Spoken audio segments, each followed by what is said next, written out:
Pada presentasi kali ini kita masih membahas bab 3 yaitu prinsip-prinsip dasar hidrolik, dan sekarang kita akan membahas subbab 3.5 fluida hidrolik.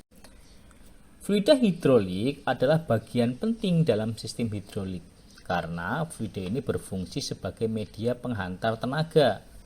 Sama seperti tubuh manusia yang tidak bisa hidup tanpa darah, sistem hidrolik tidak akan berfungsi tanpa fluida.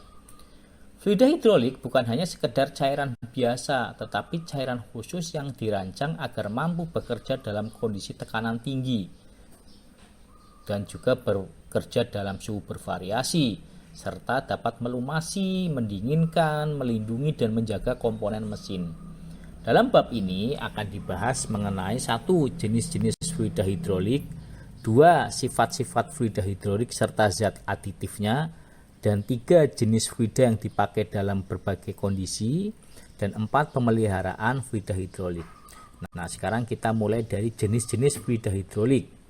Secara umum, fluida hidrolik dibagi menjadi 2 kelompok besar, yaitu A. Fluida berbasis oli mineral, dan B. Fluida tahan api. Pada fluida berbasis oli mineral, ini adalah fluida yang paling umum digunakan dalam sistem hidrolik, terutama pada mesin-mesin alat berat. Fluida ini dihasilkan dari minyak bumi yang telah dimurnikan dan diformulasikan agar memiliki sifat fisik yang sesuai untuk hidrolik. Fluida jenis ini biasanya diklasifikasikan berdasarkan standar internasional, yaitu ISO VG Viscosity Grade. Tabel 3.2 ISO VG fluida hidrolik memperlihatkan nilai-nilai viskositas standar. ISO VG 32 viskositas 32 pada suhu 40 derajat Celcius, cocok untuk daerah dingin. Sementara ISO VG 46 viskositas 46 CST pada suhu 40 derajat Celcius sering dipakai dalam iklim sedang, dan ISO VG 68 viskositas 68 CST pada suhu 40 derajat Celcius cocok untuk daerah tropis. Oli hidrolik yang dipakai di Eropa, ya ada musim dingin, biasanya ISO VG 32, sedangkan di Indonesia lebih cocok memakai ISO VG 68 karena suhu lingkungannya lebih tinggi. Nah, itu adalah fluida berbasis oli mineral. Nah, sekarang fluida tahan api, fire resistant fluids. Pada kondisi tertentu, oli mineral berbahaya karena mudah terbakar. Oleh karena itu dikembangkan cairan hidrolik tahan api yang biasa dipakai pada industri baja, peleburan, penerbangan, dan tempat dengan risiko kebakaran tinggi. Jenis fluida tahan api adalah 1. Oli berbasis air glikol, 2. Oli berbasis oil ester sintetis, dan 3. Oli berbasis fosfat ester. Nah, Anda bisa lihat di gambar 3.37. Fluida hidrolik memperlihatkan beberapa jenis cairan hidrolik dalam wadah transparan dengan warna yang berbeda-beda. Gambar ini menunjukkan bahwa fluida hidrolik tidak hanya satu jenis, melainkan beragam sesuai kebutuhan aplikasi.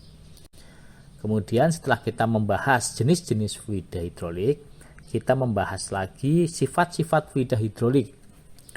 Agar sistem bekerja dengan baik, fluida hidrolik tidak hanya berupa minyak murni, tetapi ditambah dengan zat aditif.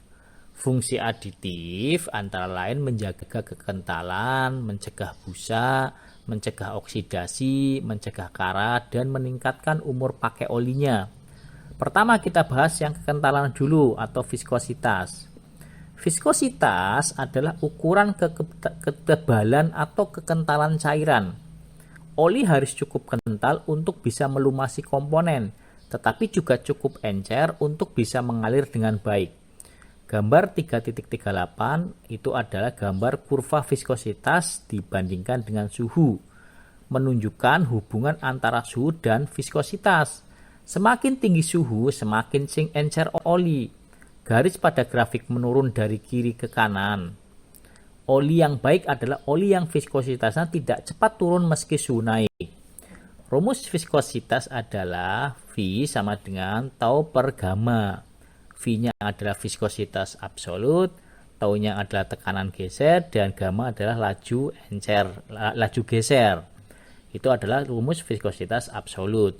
Sementara rumus viskositas kinematik adalah V sama dengan V per rho. V-nya viskositas absolut, rho-nya kerapatan fluida. Nah, kita cek ke tabel 3.3. Alat ukur viskositas menjelaskan seberapa alat yang digunakan untuk mengukur viskositas. Menjelaskan beberapa alat yang digunakan untuk mengukur viskositas. Pertama, Siebold viskometer itu mengukur waktu cairan keluar dari lubang standar. Hasilnya dalam detik SUS, Siebold Universal Second. Itu alat ukur ya, Siebold viskometer. Kemudian Redwood viskometer, prinsipnya mirip Siebold, banyak dipakai di Inggris. Kemudian ada Engler viskometer, membandingkan waktu aliran cairan dengan waktu aliran air. Contohnya gini, bandingkan madu dengan air. Madu jauh lebih kental sehingga mengalir lebih lambat. Artinya viskositas madu lebih tinggi daripada air. Kemudian kita akan membahas tadi kekentalan, sekarang indeks viskositas atau viscosity index VI. Gambar 3.39, indeks viskositas memperlihatkan dua grafik. Grafik oli dengan VI rendah, yaitu garis turun curam, artinya viskositas cepat berubah saat suhu naik. Kemudian grafik oli dengan VI tinggi, garis lebih datar, artinya viskositas tetap stabil meski suhunya berubah. Oli hidrolik modern biasanya memiliki viskositas indeks lebih dari 90, artinya cukup stabil. Kemudian ada daya lumas, lubricity. Fluida hidrolik harus bisa melumasi komponen yang bergerak agar gesekan berkurang. Jika tidak ada lapisan oli, logam bergesekan langsung dengan logam. Ya, jika tidak ada lapisan oli, logam bergesekan langsung dengan logam sehingga cepat aus. Contohnya rantai sepeda yang tidak diberi oli ya cepat berkarat dan berbunyi keras ya.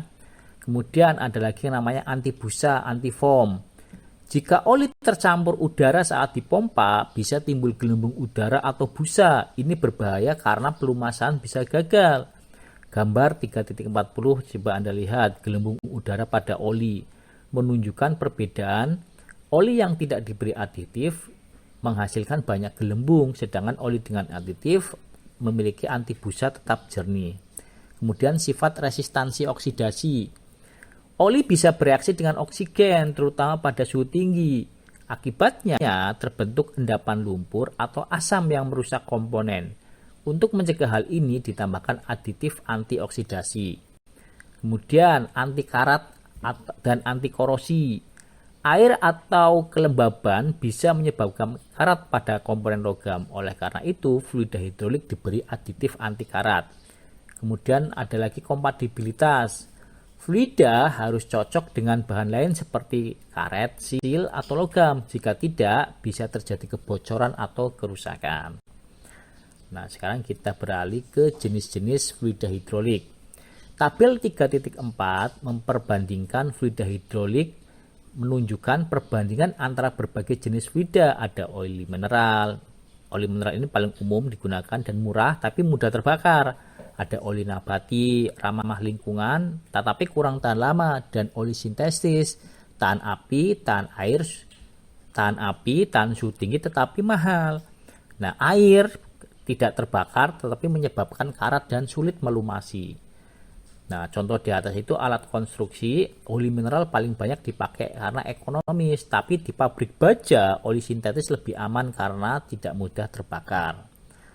Nah, sekarang yang terakhir bagian 3.5.4 adalah pemeliharaan fluida hidrolik. Gambar 3.41 penyimpanan drum oli memperlihatkan drum oli yang disimpan tegak, tertutup rapat dan terlindung dari hujan atau debu. Aturan perawatan fluida hidrolik yang pertama, gunakan hanya oli yang direkomendasikan oleh pabrik. Kedua, simpan oli di tempat kering dan bersih. Ketiga, saat menuang, gunakan corong dan selang yang bersih. Keempat, oli harus diganti sesuai jadwal, misalnya 2000 jam kerja. Kelima, jika oli terkontaminasi air atau debu, segera diganti. Jadi kesimpulan dari materi ini adalah fluida hidrolik adalah komponen vital pada sistem hidrolik. Syarat oli yang baik antara lain viskositasnya tepat, indeks viskositas tinggi, tahan oksidasi, anti busa, anti karat, dan kompatibel dengan material mesin. Pemeliharaan oli harus disiplin karena kontaminasi adalah musuh terbesar. Dengan fluida yang baik dan terawat, sistem hidrolik itu akan bekerja lebih efisien, awet, dan tentu saja aman.